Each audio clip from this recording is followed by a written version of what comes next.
Good morning दोस्तों। तो कल आप लोग का एग्ज़ाम है, तो एग्ज़ाम से पहले मैं आप लोग के लिए लाई हूँ केमिस्ट्री का मोस्ट इम्पॉर्टेंट क्वेश्चन। अगर इसको अटेंड कर लिए मतलब आप लोग का एग्ज़ाम में क्वेश्चन आसानी से बन जाएगा। तो चलो हम लोग सीधे क्वेश्चन पे चलते हैं। और हाँ, फिजिक्स का भी करवा ली हूँ मैं और एक बायोलॉजी का भी देख लेना, ठीक है। सभी टॉपिक को मिक्स करवाई हूँ, ठीक है। आप लोग एक बार प्लेलिस्ट में जाकर ज़रूर देखिएगा। चलो, और जो नए हो लोग सब्सक्राइब ज़रूर कर लेना। और सभी को कल के लिए ऑल द बेस्ट, ठीक है। तो चलो देखते हैं फर्स्ट क्वेश्चन। मानव रक्त रुको मानव रक्त का पीएच मान लगभग कितना होता है और यह किस प्रकृति का होता है। देखो कौन सा टॉपिक से दिए गए हैं, अम्ल और क्षार से, ठीक है। तो इसका पीएच मान कितना होता है बताओ। रक्त का, ब्लड का पीएच मान कितना होता है समझ जाओ, ये आप लोग का टेस्ट है तो मैं पहले नहीं बताऊंगी। बताओ क्या आ जाएगा इसमें। देखो इसका आंसर बी सही हो जाएगा। 7.4 हल्का क्षारीय होता है, ठीक है। मैं वाक्य के साथ लाई हूँ, देखो आप लोग स्क्रीनशॉट ले सकते हो, ठीक। मानव रक्त का पीएच मान 7.35 के बीच होता है, ठीक है। इसी को औसत में क्या बोलते हैं, 7 दशमलव। देखो एक्सप्लेन करूंगी तो बहुत टाइम हो जाएगा। ये पीडीएफ आप लोग को टेलीग्राम और व्हाट्सएप ग्रुप में मिल जाएगा, ठीक है। तो आप लोग एक बार देखिएगा जरूर। तो पीएच स्केल में 7 से अधिक मान क्षारीय होते हैं, सभी को पता है। और ये रक्त बफर विलयन होता है, ठीक है। बफर विलयन का काम करता है। देखो शरीर में एसिड बेस को संतुलन बनाए रखता है। नर्सिंग परीक्षा के लिए एकदम इम्पोर्टेंट है। चलो आगे बढ़ते हैं। दूसरा क्वेश्चन क्या बोल रहे हैं। प्लास्टर ऑफ पेरिस का सही रासायनिक सूत्र क्या है जिसका उपयोग हड्डी हड्डी को जोड़ने वाले प्लास्टर में होता है। हड्डी को जोड़ने, अब आप लोग नर्स बनोगे तो हड्डी को जोड़ने वाले प्लास्टर में कौन सा रहेगा। प्लास्टर ऑफ पेरिस का सूत्र पूछ दे तो चलो क्या आ जाएगा इसका आंसर। देखो बी आंसर बिल्कुल सही है। CaSO4 वही 1/2H2O। याद रखना, वाक्य भी लाई हूँ, देख लो एक बार। प्लास्टर ऑफ पेरिस का रासायनिक नाम है कैल्शियम सल्फेट हेमीहाइड्रेट है, ठीक है। इसका आप लोग टेलीग्राम में देख लेना, ठीक है। चलो जल्दी बढ़ते हैं हम लोग। तीसरा क्वेश्चन है, अस्पतालों में सर्जिकल उपकरणों और त्वचा को कीटाणु रहित करने के लिए इस्तेमाल होने वाली रबिंग एल्कोहल की मुख्य रूप से क्या होता है। मुख्य रूप से क्या होता है रबिंग एल्कोहल में। क्या पूछा जा रहा है रबिंग एल्कोहल के बारे में। तो इसमें क्या होगा, क्या आ जाएगा इसका आंसर। Isopropyl alcohol. याद रखना आइसोप्रोपिल एल्कोहल। अगर रबिंग एल्कोहल आ गया तो आइसोप्रोपिल, ठीक है। घुमा फिरा के पूछा जाता है आप लोग को। चलो इसका देख लो एक बार। 70% और 99% आइसोप्रोपिल एल्कोहल पाया जाता है, ठीक है। बैक्टीरिया और वायरस की कोशिका झिल्ली को नष्ट करने में तुरंत मार देती है, ठीक। आप लोग एक बार पढ़ लीजिए। चलो बढ़ते हैं, कितने नंबर का क्वेश्चन है।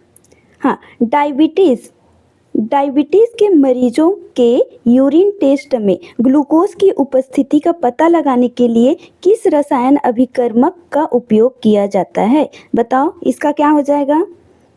फर्स्ट ऑप्शन क्या दिए, बेनिडिक्ट विलियन, एक है टोलन अभिकर्मक, एक है सीप अभिकर्मक और एक है लुकास अभिकर्मक। देखो इंग्लिश में भी दे दिए हैं तो आप लोग कंफ्यूज मत होना, ठीक है। क्या आ जाएगा इसका आंसर, बेनिडिक्ट विलियन, याद रखना, ठीक है। चलो आगे बढ़ते हैं। देखो इसमें लिखा है बेनिडिक्ट विलियन फ्लेमिंग विलियन यूरिन में शुगर जैसे ग्लूकोज भी बोलते हैं उसका जांच करते हैं, ठीक है। चलो लाल ईंट जैसे लाल होता है, आप लोग देख लेना। चलो आप लोग कॉपी बुक खोल के बैठ जाओ, ये सभी चैप्टर का क्वेश्चन है, ठीक है। तो आप लोग का रिवीजन भी हो जाएगा। चलो देखते हैं, कैंसर के उपचार में किस रेडियो एक्टिव समस्थानिक का उपयोग ट्यूमर कोशिका को नष्ट करने के लिए किया जाता है। किसका किया जाता है चलो बताओ तो, सब लोग पढ़े हो ना। क्या आ जाएगा इसका आंसर, ट्यूमर कैंसर, बताओ क्या आएगा। देखो कोबाल्ट आएगा, कोबाल्ट 60, ठीक है। याद रखना कोबाल्ट को, ठीक। चलो देखते हैं, इसका आंसर है उत्तर कोबाल्ट। कोबाल्ट उच्च ऊर्जा वाले गामा किरणें से निकलती है जो कैंसर कोशिका को मार देती है, ठीक है। और आयोडीन 131 का उपयोग थायराइड कैंसर और घेंघा रोग के इलाज में किया जाता है, ये भी पूछा जा सकता है। ठीक है, ऐसा टाइप का क्वेश्चन आप लोग को देखने को मिलेगा ही। ठीक है, देखते हैं अब कथन कारण वाला आ गया क्वेश्चन। नीचे दी गई कथन दिए गए हैं, वो कथन ए और दूसरे आर कहा गया है, सही विकल्प को चुनिए बोल रहा जा रहा है। तो पहला कथन देखते हैं, पहाड़ों या अधिक ऊंचाई पर रहने वाले लोग रक्त के हीमोग्लोबिन की मात्रा सामान्य से अधिक होता है। वही आर का क्या बोला जा रहा है कारण, अधिक ऊंचाई पर ऑक्सीजन का आंशिक दाब कम होता है, जिससे हेनरी के नियम के अनुसार रक्त में ऑक्सीजन का घुलनशीलता घट जाती है। तो बताओ ये बिल्कुल सही है या गलत है? आप लोग का टेस्ट चल रहा है तो आप लोग आंसर दो, क्या आ जाएगा? देखो ए और आर दोनों सही है और आर सही वाक्य कर रहे हैं। ठीक है, एक बार एक्सप्लेन देखो, वाक्य देखो क्या आ जाएगा, पढ़ लो एक बार। ठीक है, हेनरी के नियम गैस के घुलनशीलता उसके आंशिक दाब के समानुपाती होते हैं। ठीक है, समानुपाती होते हैं। पहाड़ों पर हवा का दबाव कम होने पर ऑक्सीजन का आंशिक दाब कम हो जाता है। ठीक है, इसको आप लोग एक बार पढ़ लेना। चलो आगे देखते हैं, कथन कारण वाला आ गया कि नहीं, KLMNO वाला पूछा जा रहा है। देखो आप लोग के क्वांटम संख्या में KLMNO को कौन से कितने में भरते हैं, इसको भी पूछा जाता है। तो देखते हैं, एक तत्व का परमाणु क्रमांक 29 है, कॉपर है। ठीक है, इसका मुख्य ऊर्जा स्तर KLMNO में इलेक्ट्रॉनों का सही और वास्तविक वितरण क्या होगा? चलो बताओ, तो इसका आंसर क्या आ जाएगा? बताओ जल्दी बताओ, बताओ। देखो क्या आ जाएगा, फर्स्ट में 2 आता है, उसके बाद 8 आता है, उसके बाद कितना आएगा, 18 आएगा, उसके बाद 1 आएगा। हम लोग पढ़े ना क्वांटम संख्या में, पहले तो प्रोटॉन और न्यूट्रॉन होते हैं, इसके चारों ओर क्या पाए जाते हैं, इलेक्ट्रॉन पाए जाते हैं, इसी में क्वांटम संख्या भरा जाता है। तो इसका संख्या क्या है, 2, 8, 18, याद रखना। चलो एक बार देख लो, देखो कैसे भरे हुए हैं। ठीक है, और अपवाद कौन है, कॉपर अपवाद है ना, क्योंकि इसमें 17 भरा जाता है। ठीक है, याद रखना। चलो आगे बढ़ते हैं, कथन वो वाला प्रश्न है, देखो कूट वाला प्रश्न पूछ दिए। चलो देखते हैं, क्लोरैम्फेनिकॉल। ठीक है, क्लोरैम्फेनिकॉल और एक है मार्फिन, दूसरा है बाईथायोनल और एक है मैग्नीशियम हाइड्रोक्साइड। तो इसका जोड़ी मिलाना है, तो इसका आंसर क्या हो जाएगा, बताओ क्या आएगा इसका आंसर?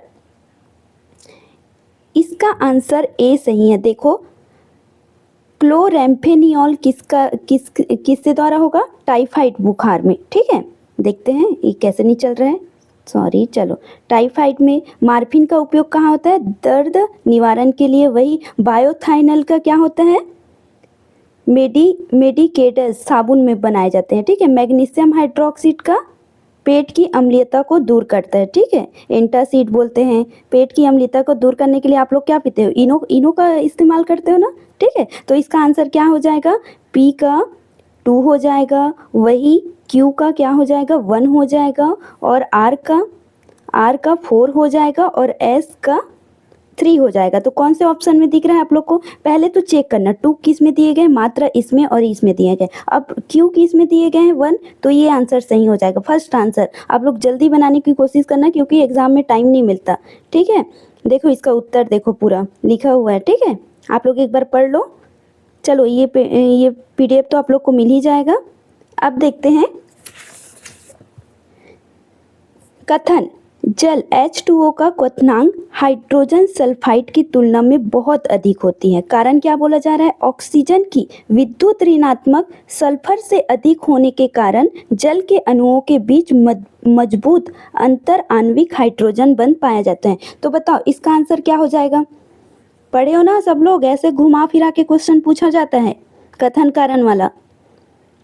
बताओ इसका आंसर ए सही हो जाएगा। ए और आर दोनों सही हैं और आर ए का सही वाक्य कर रहे हैं। अब कैसे करते हैं, चलो आओ देखते हैं।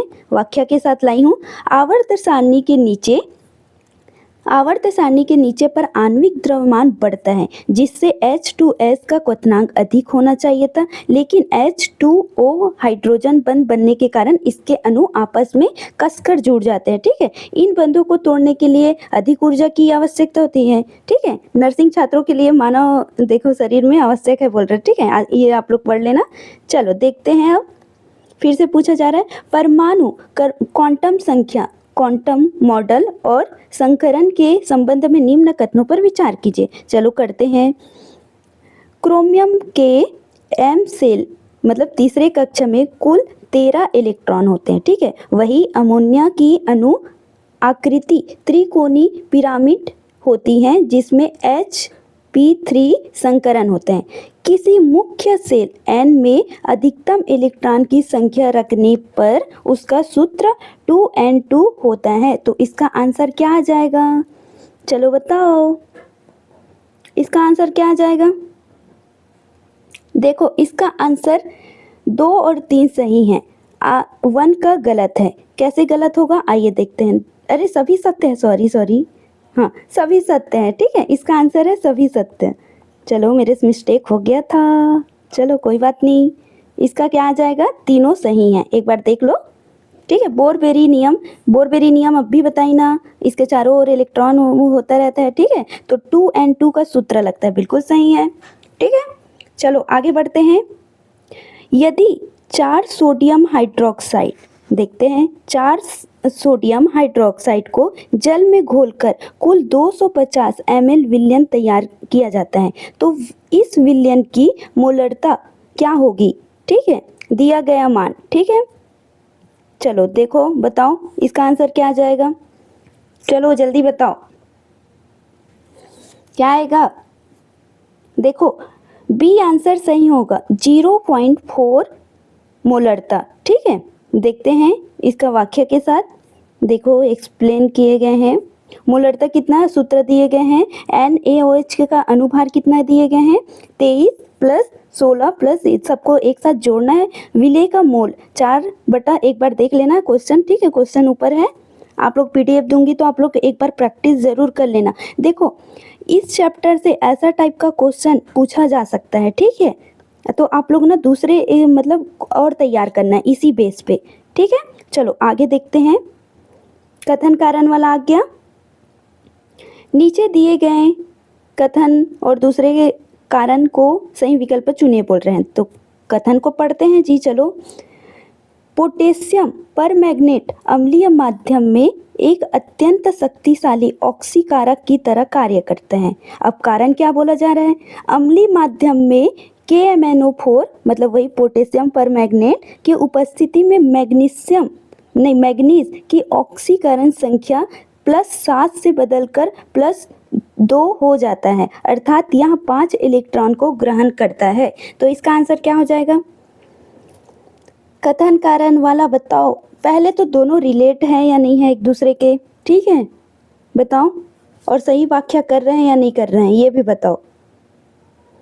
देखो बिल्कुल सही व्याख्या कर रहे हैं और A सही हो जाएगा, A और R दोनों सही हैं और R A का सही व्याख्या कर रहे हैं। ठीक है, चलो वही आगे बढ़ते हैं हम लोग। चलो देखते हैं इसका, देखो व्याख्या देखो। KMnO4 में Mn अपनी अधिकतम ऑक्सीकरण अवस्था 7 होती है। अम्लीय माध्यम में रासायनिक अभिक्रिया इस प्रकार होती है, देखो एक बार। ठीक है, ऐसे होते हैं। चूंकि 5 इलेक्ट्रॉन ग्रहण करके खुद अपचयित होती है, इसलिए यहाँ सामने वाले पदार्थ का तेजी से ऑक्सीकरण करता है। अस्पतालों में इसका उपयोग घावों को साफ करना और एंटीसेप्टिक के रूप में किया जाता है। लाल दवा के नाम से जानते हो? तो लाल दवा का नाम किसको बोलते हैं? KMnO4 को, याद रखना सभी लोग। ठीक है, आगे बढ़ते हैं। चलो 11:11 देखो 11:11 टाइम है, आप लोग विज मांग लो। चलो देखो फिर से क्वेश्चन आ गया। किसी परमाणु में M सेल के संबंध में निम्नलिखित में से कौन सा संयोजन पूर्णतः सही और संभव है? आइए देखते हैं। फर्स्ट में क्या बोल रहे हैं? मुख्य क्वांटम संख्या N, 3 उप कक्षाओं की संख्या 3 उपकक्षाओं, क्या बोल रहे, हाँ क्वांटम संख्या 3 बोला जा रहा है, वही उपकक्षाओं की संख्या 3 बोला जाता है, अधिकतम इलेक्ट्रॉन की संख्या 18 बोला जा रहा है, ठीक है। दूसरा क्या बोला जा रहा है, मुख्य क्वांटम संख्या 3, उपकक्षाओं की संख्या 2 और अधिकतम इलेक्ट्रॉन की संख्या 8। और मुख्य क्वांटम संख्या सी में क्या बोला जा रहा है, 4, उपकक्षाओं की संख्या 3, अधिकतम इलेक्ट्रॉन की संख्या 18। और क्या बोला जा रहा है लास्ट में, एन का 2, उपकक्षाओं का 3 और वही इलेक्ट्रॉन, अधिकतम इलेक्ट्रॉन का 32। तो इसका आंसर क्या आ जाएगा, चलो बताओ आप लोग, क्या आएगा इसका आंसर। जैसे क्वांटम संख्या पढ़े हो ना, क्वांटम संख्या पढ़े हैं ना, अभी बोर-बेरी के नियम में भी क्वांटम संख्या का ही प्रयोग होता है, तो इसका आंसर क्या आ जाएगा। देखो ए आंसर बिल्कुल सही है, मुख्य क्वांटम संख्या क्या होगा, 3 होगा, और उपकक्षा का क्या होगा, क्या होगा बताओ, रुको, अरे कैसे नहीं हो रहा है, हाँ देखो ए, मुख्य क्वांटम संख्या 3 है, उपकक्षाओं की संख्या 3 है और अधिकतम इलेक्ट्रॉन की संख्या 18। मुख्य कक्षाओं के लिए क्रम होता है, देखो के एन बराबर बिल्कुल सही है, एल में एन सूत्र बैठता है, ठीक है, कौन सा सूत्र बैठेगा, 2n स्क्वायर, ठीक है। एम सेल के लिए क्या होता है, एन 3 होगा, इसे कुल उपकक्षाओं बोलते हैं, देखो 3s 3p और 3d आप लोग पढ़े होंगे, चलो मैं थोड़ा सा बता देती हूँ, ऐसे करके घूम फिर के जाता है, सबको पता है, हाँ सबको पता है ना क्वांटम संख्या कैसे बढ़ते हैं, बोर-बेरी के नियम, ठीक है। तो इसका आंसर क्या हो जाएगा, क्या हो जाएगा, ए सही हो जाएगा, ठीक है। चलो आगे बढ़ते हैं, देखो बड़ा सा क्वेश्चन आ गया, इसका आंसर तो आप ही लोग दोगे, मैं नहीं दूंगी। देखते हैं, अस्पतालों में मरीजों को दी जाने वाली इंट्रावेनस जैसे नॉर्मल सेलाइन, मतलब जो बॉटल चढ़ाते हैं ना उसको बोलते हैं। देखो बोतलों के रासायनिक विज्ञान के संदर्भ में निम्न कथनों को विचार कीजिए। चलो देखते हैं हम लोग, क्या आ जाएगा इसका आंसर। 0.9% सोडियम क्लोराइड का विलयन मानव लाल रक्त कोशिका के साथ समपराशरी होता है, वही यदि RBC अतिपराशरी विलयन में रखा जाए तो कोशिका पानी सोखकर फूल जाते हैं और फट जाते हैं। और क्या बोल रहे हैं, अर्धपारगम्य झिल्ली के मध्य में विलायक के अणु का कम सांद्रता वाले विलयन से उच्च सांद्रता विलयन की ओर जाना परासरण कहलाता है। तो इसका आंसर क्या हो जाएगा, बताओ बताओ, ऐसे पूछा जाएगा एग्जाम, नर्स बनने है ना, नर्सिंग का तैयारी कर रहे हो, तो इसका आंसर क्या आ जाएगा, घुमा फिरा के पूछा जाता है। इसका आंसर आएगा, देखो 2 का गलत हो जाएगा, ठीक है, कैसे होगा उसको देखते हैं। तो इसका आंसर क्या हो जाएगा, B answer, sorry C answer सही हो जाएगा। देखो 2 इसमें दिए गए हैं तो ये गलत हो जाएगा, इसमें भी 2 दिए हैं तो ये गलत हो जाएगा, ऐसे करना, ठीक है। 1 और 3 सही हो जाएगा, ये देख लो एक बार, ठीक है।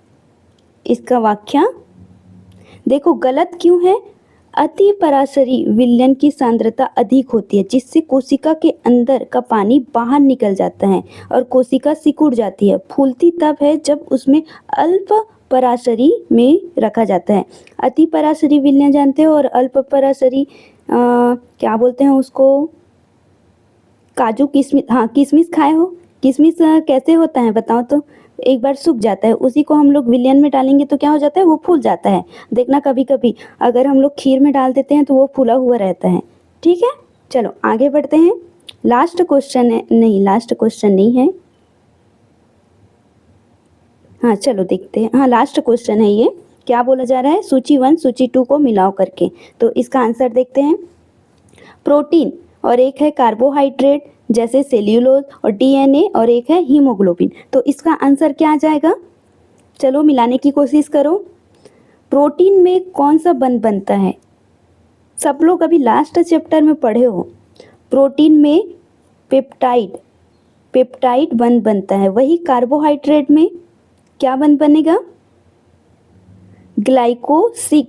ग्लाइकोसिडिक बंध, ठीक है। DNA में फॉस्फोडाइएक्ट बंध, ठीक है, और हीमोग्लोबिन में उपसंयोजक यौगिक बोला जाता है इसको। तो सबसे पहले कहाँ दिख रहा है, देखते हैं, P का क्या दिया गया है 3, वही Q का क्या दिए गए हैं, 1 और एक है R का 2 और लास्ट में एस का 4 दिए गए हैं, तो 3 किस में दिख रहा है, ये दोनों में दिख रहा है। अब दूसरा ऑप्शन देखो 1 किस में दिख रहा है, क्यू में, तो ये बिल्कुल सही हो जाएगा, ए आंसर सही है। तो देखो इसका वाक्य दिए गए हैं, ठीक है। प्रोटीन अमीनो एसिड से बने होते हैं जो आपस में पेप्टाइड बंध द्वारा जुड़े रहते हैं, ठीक है। कार्बोहाइड्रेट मोनोसेकेराइड इकाइयाँ आपस में ग्लाइकोसिडिक बंध से जुड़े होते हैं, ठीक है। डीएनए न्यूक्लियोटाइड आपस में फॉस्फोडाइएस्टर बंध से जुड़े होते हैं। वही हीमोग्लोबिन यहाँ आयरन का एक जटिल उप संयोजक होते हैं जो ग्लोबिन प्रोटीन से घिरा होता है, ठीक है। तो आज के लिए इतना ही दोस्तों, जैसे और क्वेश्चन चाहिए तो आप लोग कमेंट करके ज़रूर बताओ, मैं अभी 2-3 घंटे में आप लोग के लिए और स्पेशल क्वेश्चन अटेंड करवा सकती हूँ, ठीक है। तो अच्छे से तैयारी करो, ऑल द बेस्ट कल के लिए, ठीक है, बाय।